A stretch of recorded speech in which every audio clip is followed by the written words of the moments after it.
Hello दोस्तों, मैं हूं प्रशांत चक्रवर्ती और आप देख रहे हैं आपका अपना यूट्यूब चैनल पीसी क्लासेस।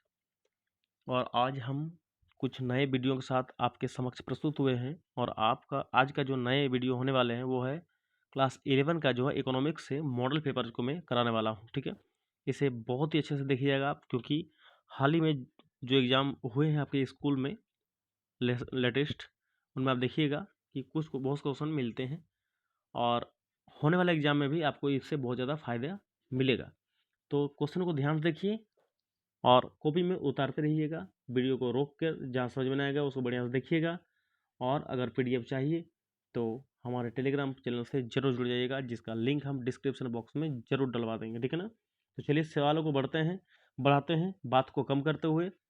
पहला सवाल आपके स्क्रीन पर देखिए क्या लिखा हुआ है। आप सवाल को पढ़िए। सवाल देखिए क्या लिखा हुआ है। पहला ऑप्शन, सांख्यिकी का कार्य निम्न में कौन सा नहीं है। नहीं पूछा है, नेगेटिव। ऑप्शन पढ़िए, आंकड़ों का संकलन, आंकड़ों का वर्गीकरण, आंकड़ों का विश्लेषण और ये आंकड़ों का पूर्वानुमान। एक का सही उत्तर क्या बनेगा। ठीक है ना। तो एक का सही उत्तर क्या बनेगा, इसका ऑप्शन नंबर डी होंगे, यानी आंकड़ों का पूर्वानुमान सांख्यिकीय कार्य नहीं है। बढ़ते हैं अगले सवाल की ओर। और अगला सवाल जो है क्वेश्चन नंबर 2 है। क्वेश्चन 2 देखिए क्या कहा है कि श्याम लकड़ी से फर्नीचर का निर्माण बिक्री के उद्देश्य से करता है। यहाँ श्याम क्या है, उत्पादक है, विक्रेता है, उपभोक्ता है या वितरण करता है। ठीक है ना। इसे आप श्याम की जगह अपने को रख के सोचिए तो आपको आंसर जरूर मिल जाएगा। तो 2 का आंसर क्या होगा। तो 2 का जो आंसर बनेंगे ऑप्शन नंबर ए बनेंगे, यानी ये उत्पादक है, ये बना रहा है। ठीक है ना, बिक्री के उद्देश्य से बना रहा है, इसलिए ऑप्शन नंबर ए यानी उत्पादक सही होगा 2 का। बढ़ते हैं क्वेश्चन नंबर 3 की ओर। 3 देखिए क्या लिखा हुआ है।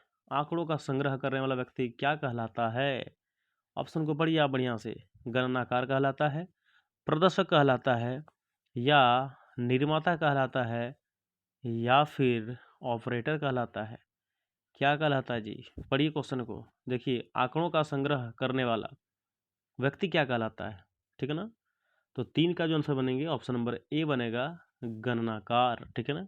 वीडियो थोड़ा सा लंबा होगा क्योंकि मैं ऑप्शन को भी पढ़ रहा हूँ, आप हड़बड़ाइए नहीं, स्किप मत कीजिए, पूरा क्वेश्चन को देखिए, मज़ा आ जाएगा। ठीक है ना।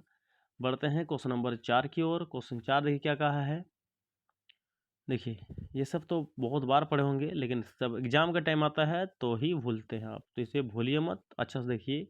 स्वतंत्र भारत की पहली जनगणना किस वर्ष हुई। यानी कि स्वतंत्र कहा, यानी जब भारत आज़ाद हो गया उस समय की बात हो रही है। तो 4 का ऑप्शन पढ़िए, 1950, 1951, 1953, 1881।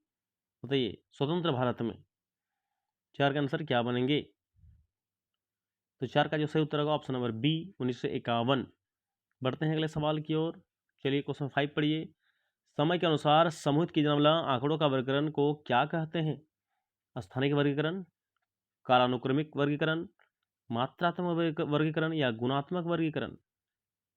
जरा हमें आंसर दीजिए सोच के। 5 का आंसर क्या बनेगा। 5 का जो सही उत्तर होगा ऑप्शन नंबर इसका बी होगा, यानी कालानुक्रमिक वर्गीकरण कहलाता है। चलिए बढ़ते हैं अगले सवाल की ओर, क्वेश्चन नंबर 6 की ओर। 6 पढ़िए आप क्या लिखा है। किसी वर्ग का मध्य बिंदु का मान ज्ञात किया जाता है किस इस तरह से। ऑप्शन पढ़िए, उच्च वर्ग सीमा तथा निम्न वर्ग सीमा के अनुपात द्वारा, उच्च वर्ग सीमा निम्न वर्ग सीमा के औसत द्वारा, उच्च वर्ग सीमा निम्न वर्ग सीमा के गुणनफल के द्वारा, या फिर उच्च वर्ग सीमा निम्न वर्ग सीमा के योगफल के द्वारा। क्या सही उत्तर होने वाला इसका है। चलिए पढ़ते हैं और जानते हैं, देखते हैं 6 का आंसर क्या बनेगा। तो इसका सही उत्तर होगा ऑप्शन नंबर बी, यानी उच्च वर्ग सीमा और निम्न वर्ग सीमा का औसत द्वारा, एवरेज के द्वारा ही वर्ग का मध्य बिंदु निकाला जाता है। ठीक है, बढ़ते हैं क्वेश्चन नंबर 7 की ओर। 7 लिखा है, परास से क्या तात्पर्य है, क्या है रेंज।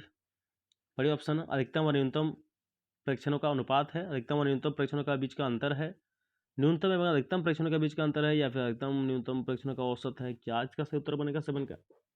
जो 7 के जो सही उत्तर बनेंगे वो होगा ऑप्शन नंबर बी, यानी ये अंतर है। ठीक है ना। बढ़ते हैं अगले सवाल की ओर। अगला सवाल जो है क्वेश्चन नंबर 8 है। और मैं थोड़ा सा जूम आउट कर लूँ ताकि आपको सब क्वेश्चन दिखाई पड़ा। ऑप्शन, वृत्त आरेख क्या है। बीमी आरेख है, द्विबीमी आरेख है, त्रिबीमी आरेख है या फिर अबीमी आरेख है? इसका सही उत्तर क्या बनेगा? 8 का। तो 8 का जो सही उत्तर बनेंगे ऑप्शन नंबर ए बनेगा। एक बीमी आरेख है वृत्त, ठीक है ना, वृत्त सर्कल। मिलते हैं अगले सवाल की ओर, मिलते हैं बोल दिए ना, चलते हैं अगले सवाल की ओर। आयत चित्र के माध्यम से ज्ञात क्या किया जाता है? माध्य, माध्यिका, मोड यानी बहुलक या फिर रेंज, परास, क्या ज्ञात किया जाता है चित्र के माध्यम से? 9 का आंसर क्या बनेगा? सोचिए जरा, 9 का आंसर क्या होना चाहिए? आयत चित्र, आज समझते हो ना, ऐसा रहता है और ऐसे ऐसे ऐसे ऐसे रहता है ना। अब देखो आयत चित्र, मैथ में देखे होंगे ना, एक्स वाई वाला, एक्सिस वाला। तो चलिए 9 का आंसर जो बनेगा वो ऑप्शन नंबर सी बनेगा, यानी इससे बहुलक निकालते हैं, मोड। अगला सवाल पढ़ते हैं क्वेश्चन नंबर 10 की ओर। वृत्त आरेख में वृत्त को 100 बराबर भागों में बांटा जाता है, जिसमें प्रत्येक भाग का अंश क्या होता है? आप इसको जरा बताइए हम क्या होता है। ठीक है, क्वेश्चन बढ़िया से पढ़िए, रेडी कीजिए, आंसर पता कीजिए। ऑप्शन पढ़ते हैं हम लोग, 3.6 डिग्री, 5 डिग्री, 1 डिग्री या 36 डिग्री। 10 का सही उत्तर बनेगा ए, 3.6 डिग्री, ठीक है ना। पढ़ते हैं क्वेश्चन नंबर 11 की ओर। देखिए क्वेश्चन 11 क्या पढ़ा है। देखिए आंकड़ा दिया गया आपका इसके सामने, ये देखिए आंकड़ा है। इन आंकड़ों को देखिए और इसका बहुलक ज्ञात कीजिए। बहुलक यानी मोड क्या होगा इसका सही उत्तर? इसमें ये मैथ है, कॉपी में इसको बना करेगा ना आप। इसे ऑप्शन क्वेश्चन नंबर 11 का जवाब हमें कमेंट में दीजिए, ठीक है ना, मैं वहाँ देखूंगा, ठीक है। आप इसका जवाब दीजिए। बहुलक, बहुलक क्या होता है? जो सबसे अधिक बार रिपीट होता है वो बहुलक होंगे। सही दीजिए उत्तर क्या होगा। बढ़ते हैं क्वेश्चन 12 की ओर। क्वेश्चन 12 की क्या लिखा है पढ़िए। चतुर्थ वह मान होता है जो दिए हुए आंकड़ों को बांटती है 2 बराबर भाग में, 3 बराबर भाग में, 4 बराबर भाग में या 5 बराबर भाग में। चतुर्थक, चतुर्थक मतलब क्या होता है? जरा इसको फाइंड कीजिए तो आंसर आपको आप मिल जाएगी। अरे चतुर्थक मतलब होता है क्या? 4, है ना। जब मैथ पढ़ोगे ऐसा 1 2 3 एंड 4, चतुर्थक 4 यानी 4 खोजिए कहाँ है, ऑप्शन नंबर सी पर, यानी 4 बराबर। चतुर्थक क्या हो जाएगा? सी, चतुर्थक सी यानी 4 बराबर हो गया। बढ़ते हैं सवाल की ओर। क्वेश्चन नंबर 13, देखिए क्या लिखा है। क्वेश्चन 13 में क्या लिखा देखिए जरा। निम्नलिखित निम्नलिखित माध्यिकाओं की विशेषता कौन सी है? माध्यिकाएं, मीडियन। पहला, ये आंकड़ों को 2 भागों में व्यक्त करती है, आंकड़ा को 4 भागों में, या आंकड़ा को चरम मानों पर निर्भर करती है, या फिर आंकड़ों को इसकी आवृत्ति सर्वाधिक होती है। आंकड़ा में क्या, इसका सही उत्तर क्या होगा तेरे का? पता कीजिए तेरे का सही उत्तर बनेंगे ऑप्शन नंबर ये, ठीक है ना, याद रखना 2 भागों में व्यक्त करती है। चलिए बढ़ते हैं सवाल की ओर। ये भी देखिए एक मैथ आया रेंज के लिए। निम्न दिए आंकड़े को परास की गणना कीजिए। ये जो आंकड़ा दिया इसका रेंज निकालना है, रेंज, ठीक है ना। कौन सा इसका सही उत्तर होगा? आप 14 का भी जो हमें आंसर कमेंट में ही आप दीजिए, ठीक है ना। रेंज कैसे निकालते हैं आप जानते होंगे, मैथ पढ़े होंगे, क्लास 8 का ही मैथ, बहुत आसान है, बनाइए आप। बढ़ते हैं अगले साल की ओर, 15 की ओर। निम्न में से कौन सा वितरण की असमानता का माप करता है? असमानता का, बरमता वक्र, अजाइब, लॉरेंज वक्र या फिर सहसंबंध गुणांक। क्या होगा 15 का? 15 का सी आंसर आप मान लीजिएगा, लॉरेंज वक्र। बढ़ते हैं अगले सवाल की ओर, समय कम है। 16, दी गए आंकड़ों का मानक विचलन का गणना कीजिए। मानक, ठीक है ना, ये दिया हुआ, क्या इसका सही उत्तर बनेंगे? तो मैथ है, आप बनाइए या फिर अपने क्लास में टीचर से पूछिए, ठीक है ना। यहाँ हम ऑप्शन बताने का फायदा नहीं है, आप इसको समझ के बनाइए। बढ़ते हैं क्वेश्चन 17 की ओर। निम्न चित्र 2 चरों के बीच किस प्रकार के सहसंबंध को दर्शाता है? ये फोटो है, बताइए क्या दर्शाता है। ऑप्शन पढ़िए पहले। धनात्मक, पूर्ण धनात्मक, ऋणात्मक सहसंबंध या कोई संबंध इनके बीच में नहीं है।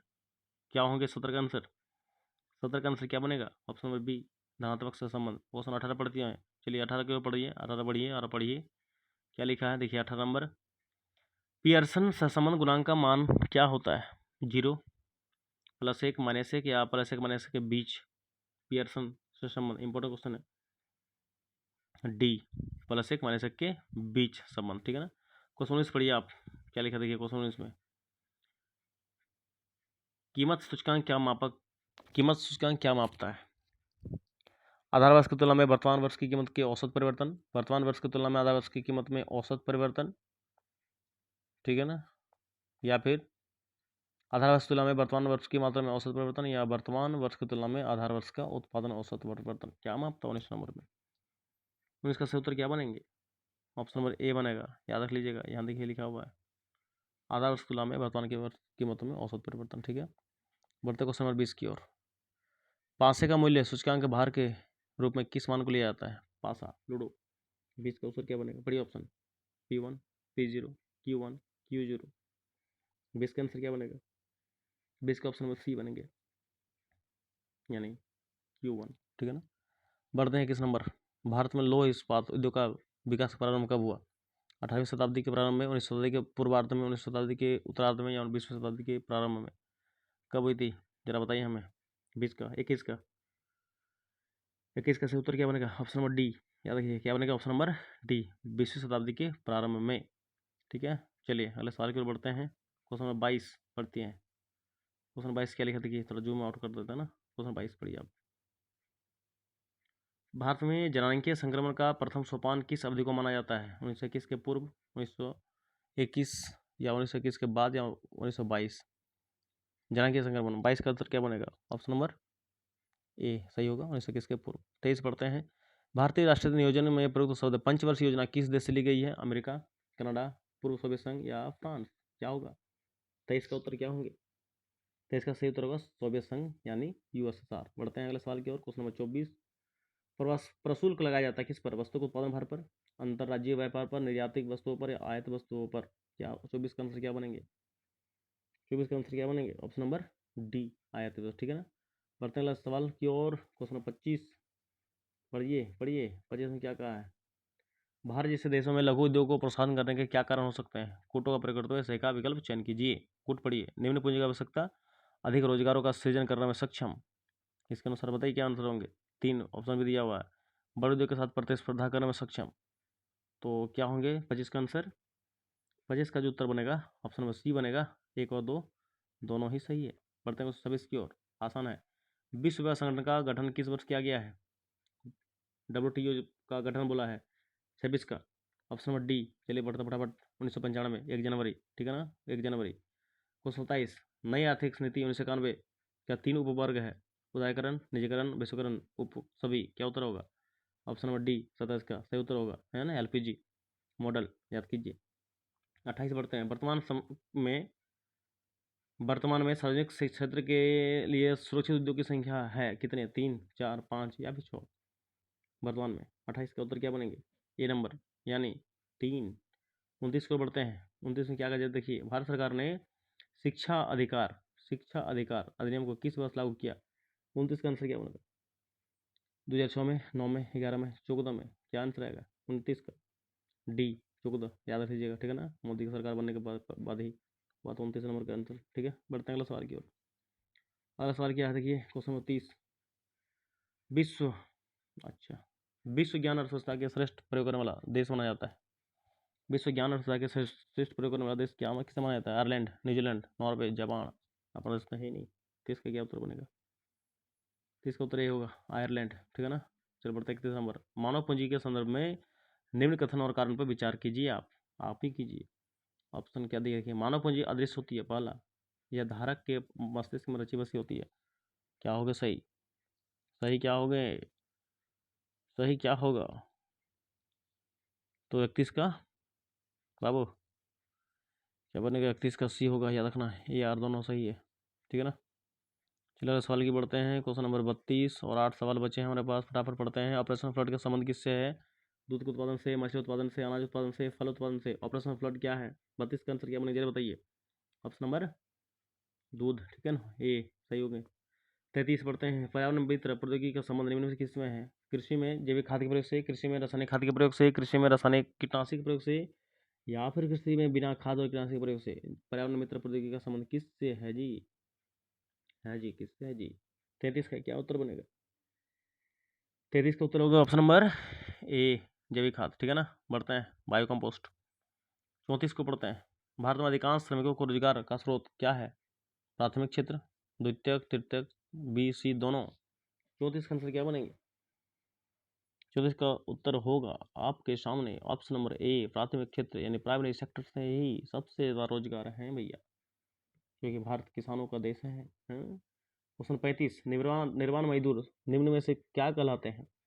नियत मजदूर वाले श्रमिक, दिहाड़ी मजदूर वाले श्रमिक, संगठित क्षेत्र श्रमिक या स्वनियोजित श्रमिक।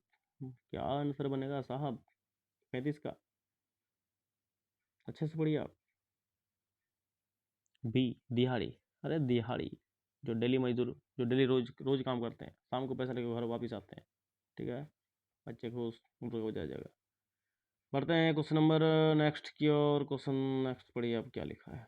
36, नवीकरणीय संसाधन का उदाहरण आप दीजिए। नवीकरण जो जो खत्म होते ही फिर बन जाए, वो नवीकरणीय है। बताइए आंसर क्या होगा। वनों का पेड़, समुद्रों में मछलियाँ, ए बी दोनों, या जीवाश्म ईंधन। 36 का उत्तर क्या होगा?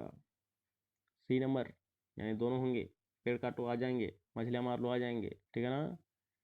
तो 36 का आंसर याद रखना, ये भी दोनों होगा नवीकरणीय संसाधन, यानी फिर से बन जाएंगे। और बड़ा खतरनाक सवाल आ गया है भैया, देख लीजिए 37 नंबर। देखिए आप जरा, ताकिए ताकिए ताकिए, छोटा कर दो मैं, ताकिए। चिपको आंदोलन का उद्देश्य क्या है? चिपको, चिपक जाते थे, याद कीजिए, पेड़ से चिपक जाता था।